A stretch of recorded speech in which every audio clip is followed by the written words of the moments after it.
On June 27, 1997, the caretaker of the Tomogaoka Junior High School in Kobe, Japan, arrived in the morning to start his shift. When he went to enter the property, he found the severed head of a young boy stuck on the gate at the front of the school with a note stuffed in his mouth. The note taunted police, stating, quote, "It is a thrill for me to commit murder." The police began investigating the horrific crime, and the community would be shocked to learn that the killer was only 14 years old. This is Monsters.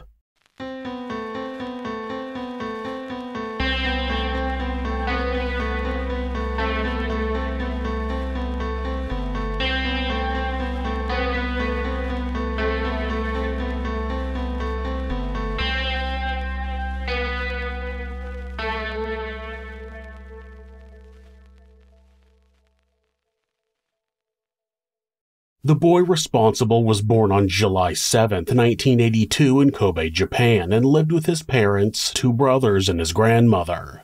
At the time of his crime, he was 14 years old, and due to his age, his identity has never been officially released, but some articles in the news claimed his real name was Shinichiro Azuma. In the note left at the scene, and in letters he would eventually send to the media, the boy labeled himself as Seito Sakakibara. As a child, he didn't have a strong opinion of himself. He believed he was dirty and that there was something wrong with him. His grandmother was the one who nurtured him the most in an attempt to help improve his self-esteem. But when she died, he spiraled out of control. He became obsessed with death. He started carrying weapons with him and wrote in his journal, quote, "I can ease my irritation when I'm holding a survival knife or spinning scissors like a pistol." Like many young psychopaths, Seito started catching and killing small animals. He would first catch slugs and study them, often cutting them open to see their insides. It's likely that his fascination started with slugs because that's what he always compared himself to. He said he didn't have a shell, so he couldn't be a snail. Instead, he would have to build a shell on the inside of his body. He moved from slugs to frogs and then on to birds and stray cats.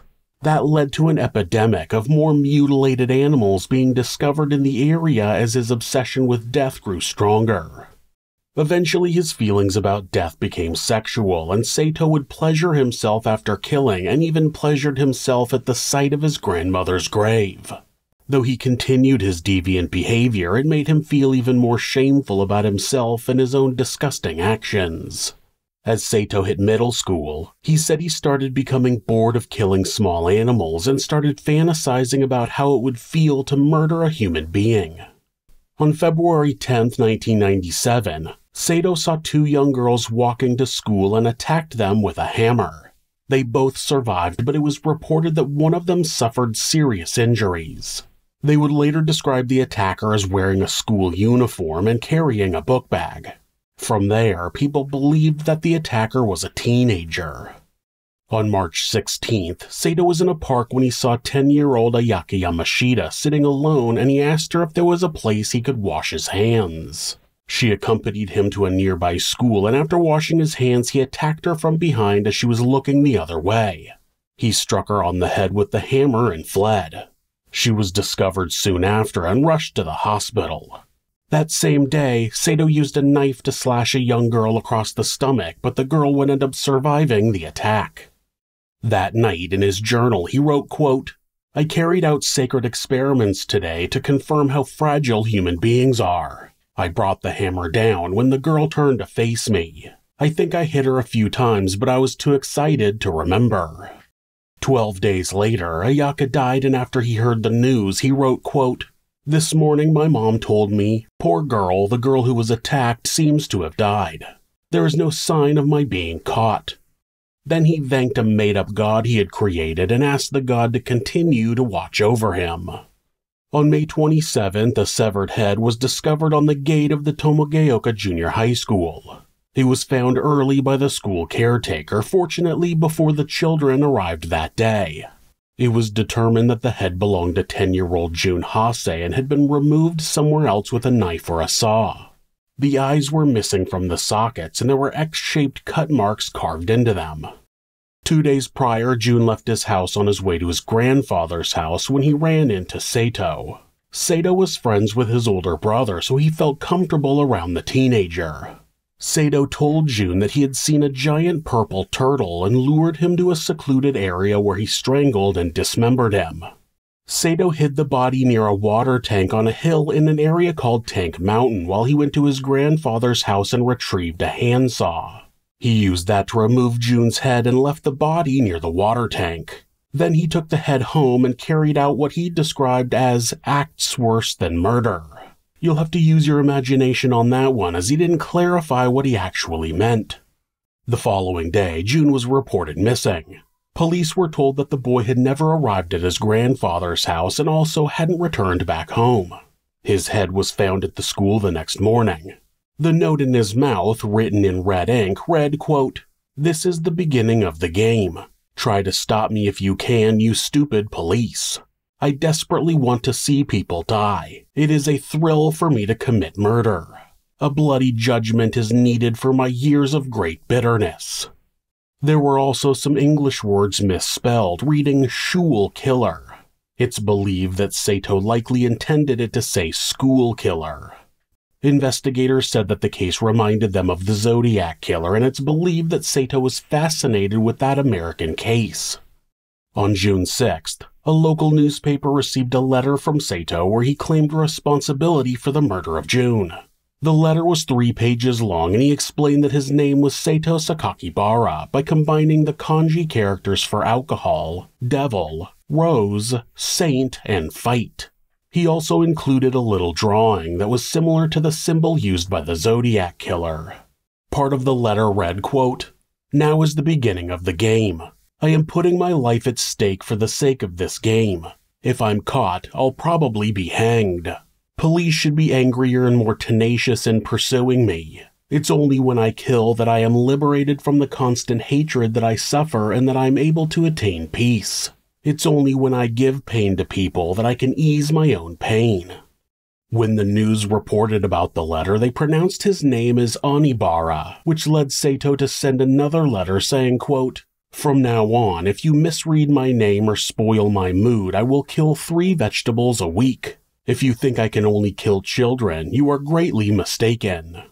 Now, I know what you're thinking. He's gonna kill vegetables? Was that a mistranslation from Japanese?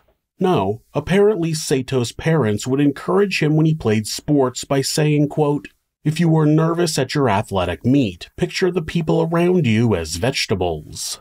That caused Seito to start referring to the people around him as vegetables. It didn't take authorities long to track down who was responsible for the murder. Seito's history of killing cats was no secret. Along with the severed head, he had also left some mutilated cats at the scene at the school. Since he personally knew Jun, investigators quickly put the puzzle pieces together. Seito Sakakibara was arrested on June 28, 1997. He made a full confession to the murder of Jun Hase and to the murder of Ayaka Yamashita, along with the other attacks. Due to his young age, he was referred to as Boy A during the court proceedings. The media quickly claimed that his real name was Shinichiro Azuma, but that was never confirmed. The principal at Seito's school didn't believe the teen had actually committed the crimes. His confession contained details that he said were hard to believe. Also, the letters were well written, but Seito was a poor student with bad grades. Of course, that could all be chalked up to the teen just not performing well at school because he didn't care. When his mother visited him in jail after the arrest, she asked him directly if he was guilty and he said yes. When Seito's room was searched, authorities found a large quantity of manga and pornography, so that, along with violent movies, became the scapegoat in this case. In his room, they found his journal in which he recounted all of the crimes. They were also able to use it to compare the handwriting in the note and the letters to the media. The girl who survived being slashed across the stomach was able to identify him.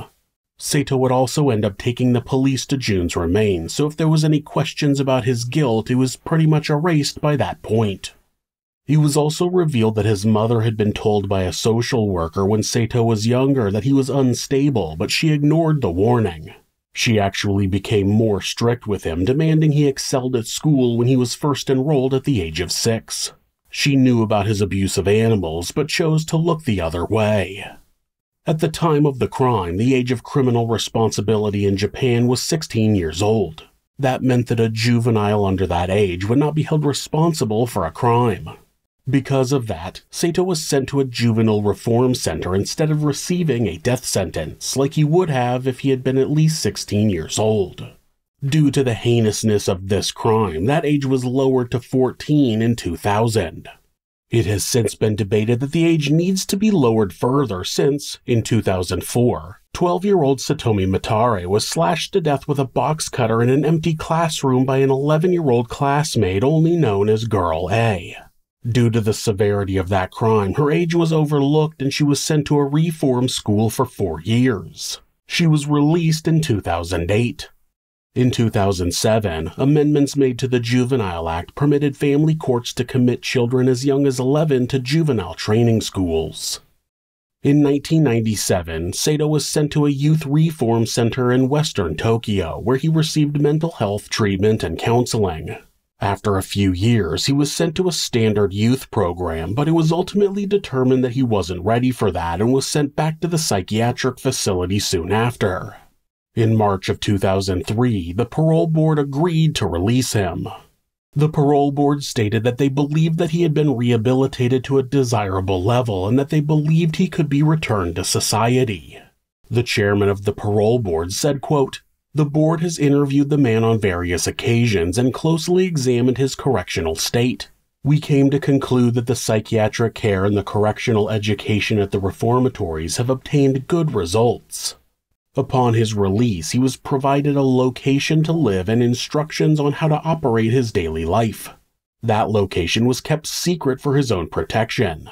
Since he was a minor at the time of the crime, his name continued to be withheld. Seito stated that he regretted his actions and that he was haunted by the image of himself strangling his victims. He said that he wanted to do something to pay the families back for what he had done, but it seems like that would never actually happen. His parole was only for 1 year, and when it was up, Seito moved away and went into seclusion. His own father said he wasn't in contact after that, but it wouldn't stay that way forever. In 2015, Seito was thrust back into the spotlight when he published a book called Zeka. It was an autobiography that detailed the lead-up to his crimes and specifically the murder of Jun Hase. Since there isn't a law against profiting off your own crime in Japan, the profits from the book went directly to Seito. And despite his prior comment about paying the families back, he has not given any money to the families of his victims. He also published a website where he promoted his book and posted strange pictures that were either drawings or images photoshopping himself into strange animals. The website was up for only a year before being taken down. It's not clear who took it down or if the website just expired. After the book was released, a tabloid published his name again and posted his location as being Saitama and that he worked in construction. It claimed he was married and had a child. People say he remained in the area for at least 2 years before disappearing again. He has not been seen or heard of since then. The human brain doesn't finish fully developing until the mid to late 20s. The last part of the brain to do so is the prefrontal cortex, which is responsible for decision-making, so it's understandable to not want to punish juvenile defenders for the rest of their lives. Fortunately, Seito Sakakibara seems to have gotten out and not hurt anybody else, but it's still hard to not call him a monster.